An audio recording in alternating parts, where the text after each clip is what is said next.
And welcome back, everybody. It is New Guitar Day ×2. And I just wanted to, before we get started here, I always like to make note. You can tell that the bottom of this box has been lightly crushed.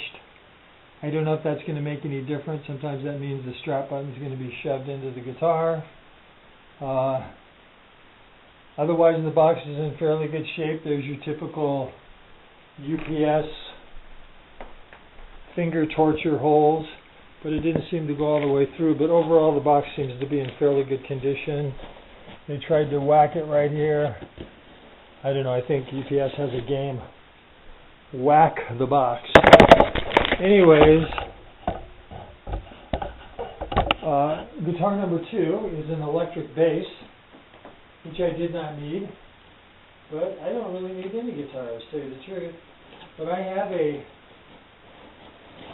Squier Mini, which is a 28-point something scaling, and I've got a Grote, I don't want to call it an imitation, it's more of an homage guitar to a Hofner club bass, and it's a 30-inch scale, and I just thought, you know, I would like to have a full-size bass again. So this came up on my radar. This is the new iteration of the inexpensive Squier basses. This is the Sonic series, which I don't know if Bullet ever had a bass. Maybe they neglected to give me whatever was in this. Probably the truss rod tool. But sometimes they hide it in the box, and they didn't, unless this thing definitely got, let's look in the box, because there is a potential that we've got a strap button that's shoved in the guitar, but this was the bottom piece, and you can see that it totally got hammered. So, we'll see, that's the first thing we're going to look at, and if it's hammered, back it goes. By the way, this came from the good folks at Pro Audio Star. Well, let's look. No, it survived. So there you go. So yes, this is the Sonic Precision bass. And the one thing I don't like about it already, which I knew I wasn't going to like about it, and I don't understand why Squier does this. They make these pale white necks, and it would cost 2 cents to pull out the sprayer and give it a little bit of a spray. Yeah, come on guys, you saw the mono price. It was half the price of this guitar, and they somehow managed to get a little bit of tint on it. Oh, actually, truss rod tool. Thank you very much. So I don't have to contact them. So I'm going to go plug this in. It looks very pretty. Again, this was considered a used guitar, so it cost less than the typical guitar. You know, maybe that neck will age out. It feels good. Feels nice. The backs, yeah, I mean, it's nothing spectacular. It looks like 3 or 4 pieces, but they aligned them fairly well. Neck pocket looks okay. Strings are flopping around.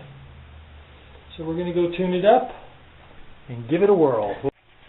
Okay, we're back. Played a few songs on it. I'll play a few more later in the evening. Just had a few thoughts that I wanted to pass on. Overall, completely satisfied. Now, everything needs to be in context with the price point. Back in the day, 40 years ago, when I started playing bass, I went out and got what I thought at the time was the best bass available. A Fender American Vintage 62 reissue. This was the first year that the group of people bought Fender back from CBS, and they were trying to restore the integrity of the Fender product. So I would say it was a pretty good bass, and I played it seriously for 5, 6, 7 years, kept it for another 25. I'm not going to say this is as good as that, because the word as good, the fish start to fly. But if you're a home bass player, you could certainly gig with this, I imagine. But as far as the feel, the look, the tone, again, I'm more than satisfied. The fit and the finish seem to be top-notch. The fret ends are nice, smooth. The fret tops are polished. The intonation was fine out of the box. I gave the truss rod a couple twists just because I like to twist it. Is the neck perfectly straight? I have no idea. I never knew how to look at a neck and see if it was straight. It looks straight to me, but what do I know? But according to the feeler gauge, it feels like it's good and straight. The weak spot on this guitar, which is also on my Mini, is the output jack. It's tight here, but when you put the cord in, the tang that pushes up against it is just really flimsy. So if you go back and forth, you get which sucks. But when I get some time, I'll pull the pick guard off and see if I can fix it. I'm also actually quite pleased. Yes, the neck is pale, but it's not as pale as I've seen. I've seen some that are even more pale than this. And maybe with time, it will yellow up a little bit. Does it really matter? No.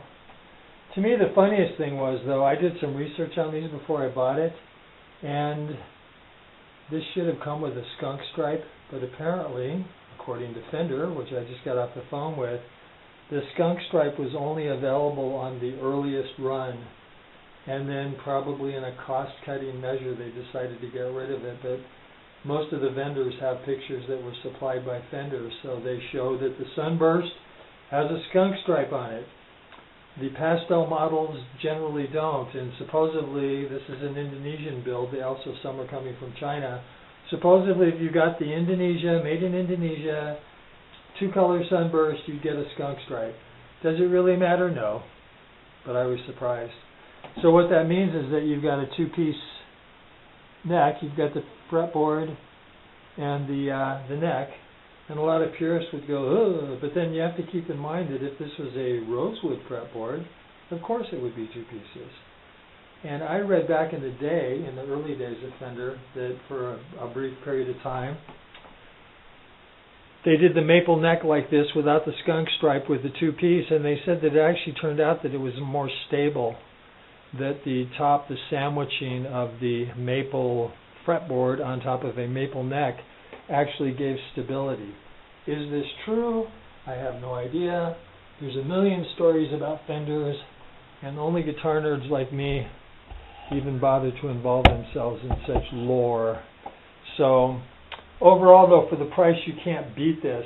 And again, I got it for even less than the MAP price because I took a chance, a little chance, and bought it from Pro Audio Star as a used guitar. But I can say with confidence that if it was used, whoever used it took it out of the box, looked at it, and put it back in, because I can discern no flaws at all. That being said, has been the case in the past. I sometimes come back later and go, oh, gee, where did that come from? There's one little, like, greasy mark here. Again, does this matter? No. I marvel on the TalkBass website. A lot of creative people will buy these inexpensive basses and spend an additional $200-300 making it the way they want it, which is good for them.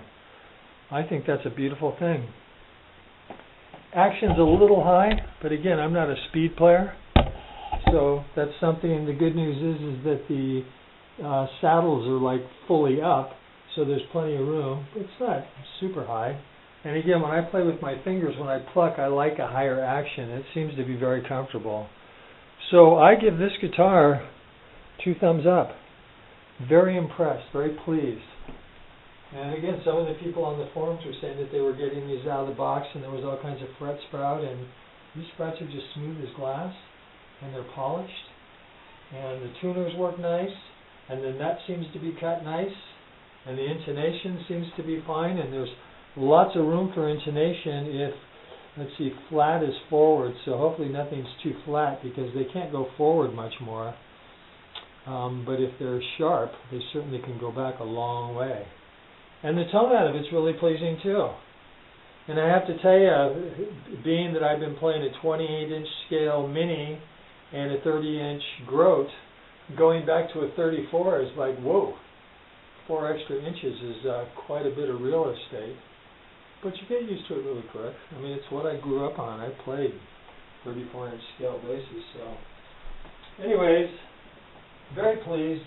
All's well that ends well, and it has ended quite well, and I'm quite happy with my purchase. So, thank you for joining us. We do have one more new Guitar Day coming up, thanks to the infinite wisdom of Amazon. They wait 3 days before they ship something, and then they send a notice saying, oh, whoops, gee, your order's going to be late. It's like, yeah, if you wait 2 days before you ship it, what do you think? So now it's supposed to come on Tuesday, and that is the replacement, the exchange of the Garrett Telecaster thin line that had some crazy issue. By the way, just as a quick story, so I have put quite a bit of effort into this Indio Helix, and the fret ends are now in the land of it. Very acceptable, very nice.